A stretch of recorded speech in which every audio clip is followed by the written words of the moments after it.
Alright, so I'm releasing some butterfly fin koi here. It's a bummer it's dark, but they just came in. They were overnighted, so I don't want to leave them till the morning.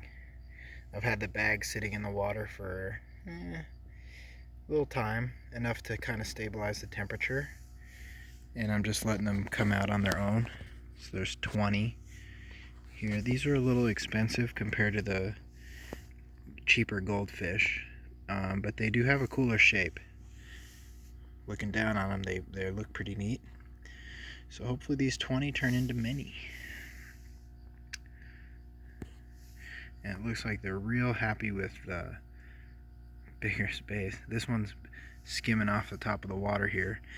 This is totally natural pond, so whatever insects happen to land and fall in, that's what these babies are going to be eating. So I may help these out a little. They seem to be a little scared of leaving their space. Hear the aerator in the background.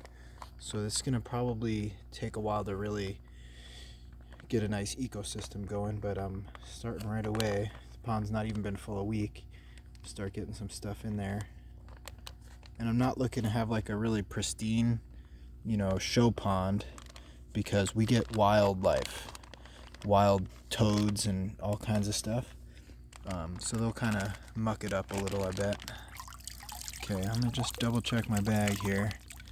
Looks like I got all those guys, so they are officially free. Came with a little cooler pack, and looks like they're more interested in the deep water over that way, which is good. Next, I've got that goldfish, so let me get that bag cut open, and then I'll resume.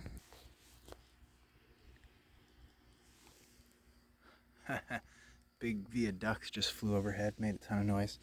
Alright, so this is not my first time actually letting fish go in here, but previously I had to let the pond go dry to put a lining in it.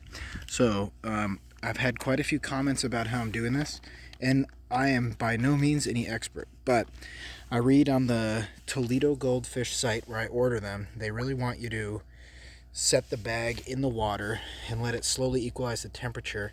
And then I just found, if I cut it open and sort of let the two waters start to mix, it's probably a little awkward, but I want to stay as close to their instructions as I can, because I'm not really a fish person. So figured that would be better. Here's the koi making their loop. Man, they are cool. But I noticed when I do this, they're kind of like want to stay in there, so I may just sort of like get the water to flow outward from the bag and start getting them to kind of leave.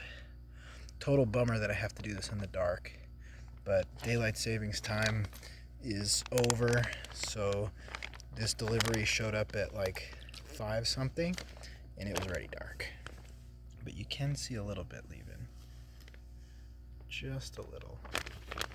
So I'm going to help speed this up a bit, and then I may just go, look by the lights and everything. In fact, what would be fun is if I break off break them up. I got half out here.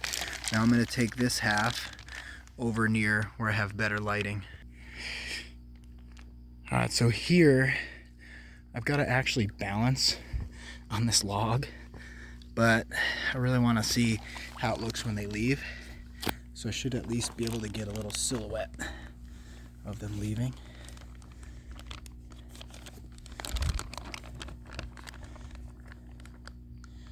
You can see quite a few of them in there now. I mean, these are cool fish too. These are the shubunkin, and they definitely look more exotic for goldfish, but they're relatively cheap, much less expensive than the koi, and they look cool.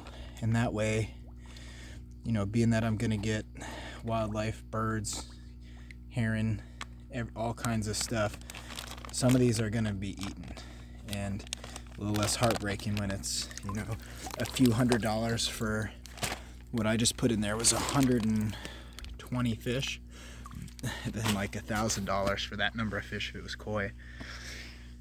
So total bummer it was dark. I may just wait and see if I can catch any in the light just to get a cool video. I can look into the water. I already see some insects, little water bugs and stuff, which I'm cool with because like I want this to be a natural pond and I want them to have things to eat, and there are already a couple turtles in here and probably some more will show up in the spring. So there's a little something there, just swimming on the outskirts of the light. Hopefully they get some pretty good instincts and don't get eaten. It's 14 feet deep, or 12 feet deep over there, so if they're smart they should be just fine. See, I'm trying to get the camera to catch them, but they're swimming around down in there. And there's also already about 142 minnows in here. So I'll probably kill it right here, maybe get a couple more if I see something interesting. And then I'm really looking forward to get them in the night. Oh look, there is already babies. It's the first time I've seen these. These are very hard to see in the day. Okay, you can just barely see tiny movement. More than likely, yeah, those are gonna be minnow babies. We've had minnow babies in here before. Gosh, can't really, man, they're hard to see. They're so tiny. It's overall, I would say, success. Yeah, there, I'm zoomed right in on one little baby. Looks like there's gonna be plenty of food source for these fish that just got put in here. So, it's sweet. All right, showed off a little. Okay, so to be continued in the day.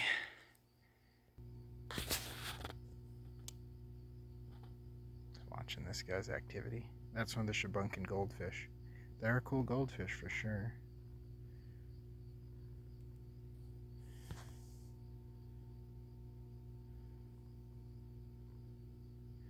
Yeah.